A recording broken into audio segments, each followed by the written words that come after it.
त्यो रात जब बाँसुरीको आवाज सुनेर सबै गोपिनी घरबाट भागेर गएका थिए, तिनीहरूलाई थाहा थिएन कि यो संसारको सबैभन्दा महान प्रेमको पाठ सिक्ने रात हो।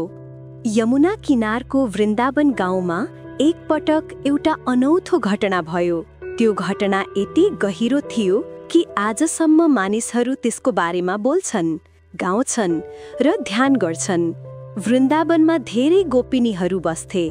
तिनीहरू दिनभरि गाईहरूको हेरचाह गर्थे, दही मत्थे र घरको काम गर्थे। तर तिनीहरूको मनमा सधैँ एउटा नाम बस्थ्यो, कृष्ण। नीलो शरीर भएको, मोर प्वाँख लगाउने र बाँसुरी बजाउने त्यो बालकले तिनीहरूको हृदय जितेको थियो। कृष्ण कुनै साधारण बालक थिएनन्। उनी यशोदा मैयाका छोरा थिए, तर उनमा केही दिव्य थियो। जब उनी बाँसुरी बजाउँथे, चराहरू उड्न छोड्थे, नदीको बहाव रोकिन्थ्यो र गाईहरू घाँस खान बिर्सन्थे। तर सबैभन्दा बढी प्रभावित हुने थिए गोपिनीहरू। तिनीहरूमध्ये सबैभन्दा प्रमुख थिइन् राधा। राधा अरू गोपिनीहरूभन्दा फरक थिइन्। उनमा एउटा विशेष तेज थियो, एउटा गहिरो भक्ति थियो। जब कृष्णले बाँसुरी बजाउँथे, राधाको आँखाबाट आँसु बग्थ्यो। यो आँसु दुःखको होइन, एउटा अनिर्वचनीय प्रेमको थियो। एक दिन कृष्णले मनमा विचार गर्नुभयो। उनले सोच्नुभयो, यी गोपिनीहरू मलाई माया गर्छन्, तर के तिनीहरूको माया साँचो हो? के तिनीहरू सबै कुरा त्यागेर मेरो पछि लाग्न सक्छन्? के तिनीहरूको माया संसारको सबै बन्धनभन्दा बलियो छ? यो परीक्षा गर्न कृष्णले एउटा योजना बनाउनुभयो। एक पूर्णिमाको रात जब चन्द्रमा चम्किलो थियो र यमुना किनारमा चाँदीको उज्यालो छरिएको थियो, कृष्णले आफ्नो बाँसुरी बजाउन थाल्नुभयो। त्यो बाँसुरीको आवाज अघिल्लो कुनै पनि रातभन्दा फरक थियो। यो आवाजमा एउटा तान थियो, एउटा पुकार थियो। यो आवाज सिधै हृदयमा छुन्थ्यो। जसले पनि सुन्यो, उसको मन विचलित भयो।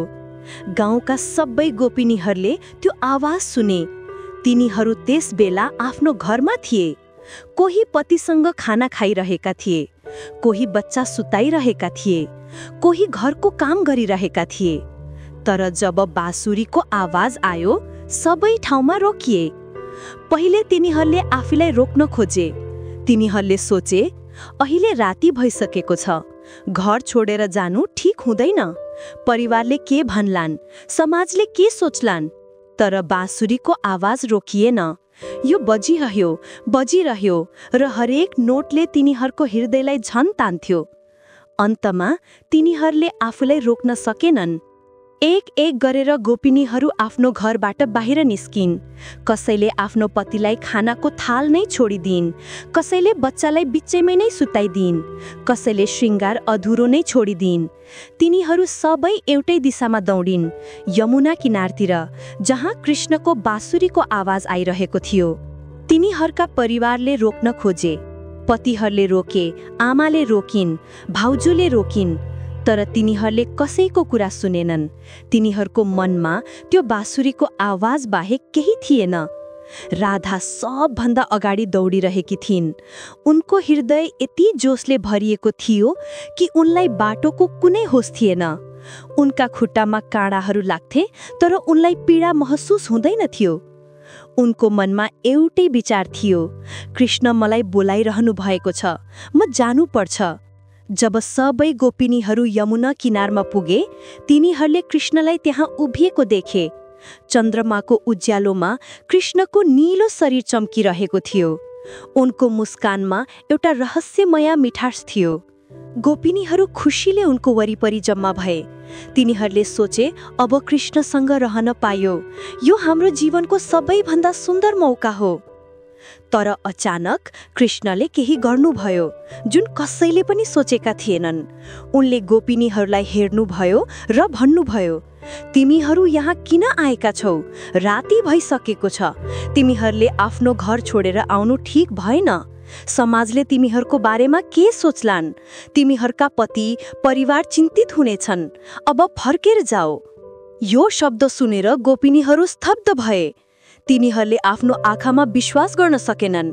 जुन कृष्णले तिनीहरूलाई बोलाउनु भयो, उही कृष्ण अब तिनीहरूलाई फर्कन भनिरहनु भएको छ। यो कस्तो परीक्षा हो? राधा अगाडि बढिन्। उनको आँखामा आँसु थिए, तर उनको आवाजमा दृढता थियो।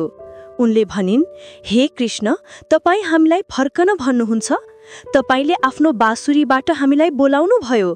त्यो बाँसुरीमा यस्तो शक्ति थियो कि हामीले सबै कुरा बिर्स्यौं। हाम्रो घर, हाम्रो परिवार, हाम्रो इज्जत, सबै कुरा हामीले तपाईका लागि छोड्यौं।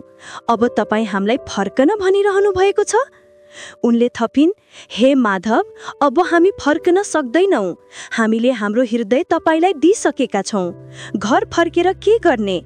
हाम्रो मन त यही छ, तपाईसँग छ। हामीलाई स्वीकार गर्नुहोस् वा हामीलाई यही छोडिदिनुहोस्, तर हामी फर्किने छैनौं। अरू गोपिनीहरूले पनि साथ दिइन्। तिनीहरूले भनिन्, हे कृष्ण, तपाईँ हाम्रो सबै कुरा हुनुहुन्छ। तपाईँ बिना हाम्रो जीवनको कुनै अर्थ छैन। हामी तपाईका लागि सबै कुरा त्याग्न तयार छौं। कृष्णले तिनीहरूको भक्ति देख्नुभयो। उनले तिनीहरूको साँचो माया महसुस गर्नुभयो। तिनीहरूको माया कुनै सांसारिक माया थिएन। यो एउटा पवित्र, निस्वार्थ र असीमित माया थियो। तब कृष्णले मुस्कुराउनु भयो। उनको त्यो मुस्कानले सबै शङ्का मेटाइदियो। उनले भन्नुभयो, म तिमीहरूको परीक्षा लिइरहेको थिएँ। म हेर्न चाहन्थे कि तिमीहरूको माया साँचो छ कि छैन, र तिमीहरूले प्रमाणित गरिदियौ। तिमीहरूको माया संसारको सबै बन्धनभन्दा माथि छ। त्यसपछि कृष्णले अचम्मको चमत्कार गर्नुभयो। उनले आफ्नो दिव्य शक्तिले प्रत्येक गोपिनीको छेउमा आफ्नो एउटा रूप बनाउनु भयो। प्रत्येक गोपिनीले लाग्यो कि कृष्ण सिर्फ उनीसँग मात्र नाचिरहनु भएको छ। यो थियो महान रासलीला। चन्द्रमाको उज्यालोमा यमुना किनारमा कृष्ण र गोपिनीहरू नाचे। यो नाच कुनै साधारण नाच थिएन। यो थियो आत्मा र परमात्माको मिलन, भक्त र भगवानको एकता। राधा कृष्णसँग सबैभन्दा घनिष्ठ रूपमा नाचिन्। तिनीहरूको नाच यति सुन्दर थियो कि स्वर्गका देवताहरू पनि हेर्न आए। चराहरूले गाउन बन्द गरे, बतासले चल्न छोड्यो, र सम्पूर्ण सृष्टि त्यो पवित्र दृश्य हेरिरह्यो। तर रासलीलाको बीचमा कृष्णले फेरि एउटा पाठ सिकाउनु भयो। उनले राधामा अलिकति घमण्ड देखे। राधाले सोचिन्, म कृष्णकी सबैभन्दा प्रिय हुँ। यो विचार आउने बित्तिकै कृष्ण अदृश्य भए। अचानक राधाले कृष्णलाई आफ्नो छेउमा फेला पार्नन्। उनी चिन्तित भइन्। उनले चारैतिर खोजिन्, तर कृष्ण कतै थिएनन्। अरू गोपिनीहरू अझै नाचिरहेका थिए, किनभने तिनीहरूसँग कृष्ण हुनुहुन्थ्यो। तर राधा एक्लिन भइन्। राधा वनमा दौडिन्। उनले कृष्णलाई खोजिन्। उनले हरेक रुखको पछाडि हेरिन्, हरेक झाडीमा खोजिन्। उनको आँखाबाट आँसु बगिरहेका थिए। उनले चिच्याइन्, हे कृष्ण, तपाईँ कहाँ हुनुहुन्छ? म बिना तपाईँ बाँच्न सक्दिन। वनका रुखहरूले उनको रुवाई सुने, फूलहरूले उनको दुःख महसुस गरे, तर कृष्ण देखिनु भएन। राधाले हरेक चीजसँग कृष्णको बारेमा सोधिन्। उनले रुखहरूलाई सोधिन्, के तपाईले मेरो कृष्णलाई देख्नुभयो? उनले नदीलाई सोधिन्, के तिमी मेरो प्रियलाई बोकेर गयौ? उनले चन्द्रमालाई सोधिन्, के तिमीले माथिबाट मेरो माधवलाई देख्यौ? तर कसैले जवाब दिएनन्। राधा पूर्ण रूपमा विरहमा डुबिन्। उनी जमिनमा बसेर रुन थालिन्। उनको सम्पूर्ण संसार अन्ध्यारो भयो। त्यस क्षणमा राधाले एउटा महत्त्वपूर्ण पाठ सिकिन्। उनले महसुस गरिन् कि उनमा घमण्ड आएको थियो। उनले सोचेकी थिइन् कि उनी कृष्णकी सबैभन्दा प्रिय हुन्। यो घमण्ड नै उनी र कृष्ण बीचको बाधा बनेको थियो। राधाले हृदयमा प्रार्थना गरिन्, हे कृष्ण, म माफी माग्छु। म घमण्डी भएँ। म सोचे कि म तपाईकी सबैभन्दा प्रिय हुँ। तर साँचो कुरा के हो कि तपाईँ सबैको हुनुहुन्छ। तपाईँ कसैको व्यक्तिगत सम्पत्ति हुनुहुन्न। कृपया मलाई माफ गर्नुहोस् र फर्केर आउनुहोस्। जब राधाको हृदय पूर्ण रूपमा निर्मम भयो, जब उनको अहंकार पूर्ण रूपमा नष्ट भयो, त्यसै क्षणमा कृष्ण उनको अगाडि प्रकट भए। कृष्णले मुस्कुराउँदै भन्नुभयो, राधे, यो नै म सिकाउन चाहन्थे। साँचो प्रेममा अहङ्कारको ठाउँ हुँदैन। जब तिमीले सोच्यौ कि तिमी विशेष छौ, तब तिमीले मलाई हराउन थाल्यौ। तर जब तिमीले आफ्नो अहङ्कार त्याग्यौ, तब म फर्केर आए। राधा कृष्णको चरणमा पुगिन्। उनले भनिन्, म बुझे। हे कृष्ण, साँचो माया निहङ्कार हुन्छ, निस्वार्थ हुन्छ र पूर्ण समर्पणको हुन्छ। त्यसपछि कृष्ण र राधा फेरि रासलीलामा सामेल भए। यो पटक राधाको हृदय पूर्ण रूपमा शुद्ध थियो। उनमा कुनै अहङ्कार थिएन, सिर्फ पवित्र माया थियो। रातभरि रासलीला चल्यो। यो एउटा दिव्य अनुभव थियो। गोपिनीहरूले महसुस गरे कि तिनीहरू सिर्फ नाचिरहेका छैनन्, तिनीहरू परमात्मासँग एक भइरहेका छन्। तिनीहरूको शरीर नाचिरहेको थियो, तर तिनीहरूको आत्मा उडिरहेको थियो। बिहान हुनुभन्दा अगाडि कृष्णले गोपिनीहरूलाई घर फर्कन भन्नुभयो। यो पटक उनको आवाजमा माया थियो। उनले भन्नुभयो, तिमीहरूले साँचो भक्तिको उदाहरण दियौ। तिमीहरूले सबै कुरा त्यागेर मेरो पछि लाग्यौ। यो संसारको सबैभन्दा महान माया हो। अब फर्केर जाऊ, तर याद राख्नु, म सधैँ तिमीहरूको हृदयमा छु। गोपिनीहरू फर्के, तर तिनीहरू अब पहिलेकै जस्तै थिएनन्। तिनीहरूले जीवनको सबैभन्दा गहिरो सत्य बुझेका थिए। तिनीहरूले सिकेका थिए कि साँचो माया त्यागको हुन्छ, समर्पणको हुन्छ र अहङ्कार रहितको हुन्छ। जब तिनीहरू घर पुगे, तिनीहरूका परिवारले केही याद थिएन। कृष्णको माया यस्तो थियो कि उनले तिनीहरूको अनुपस्थिति कसैलाई महसुस हुन दिएनन्। यो उनको चमत्कार थियो। तर गोपिनीहरूलाई सबै याद थियो। तिनीहरूले आफ्नो हृदयमा त्यो रातको सम्झना सुरक्षित राखे।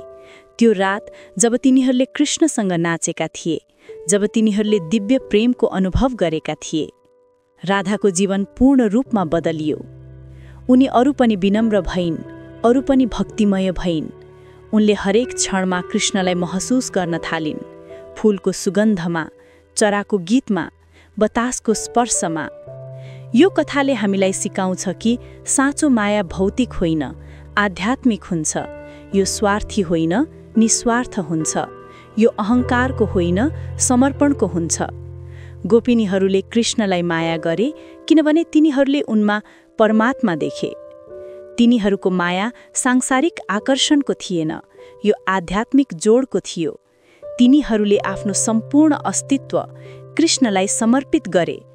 आज पनि जब मानिसहरू यो कथा सुन्छन्, तिनीहरूको हृदयमा भक्तिको भावना जाग्छ। यो कथाले सिकाउँछ कि जीवनमा केही चिजहरू भौतिक सुख सुविधा भन्दा माथि हुन्छन्। साँचो खुशी र शान्ति परमात्मासँगको मिलनमा हुन्छ।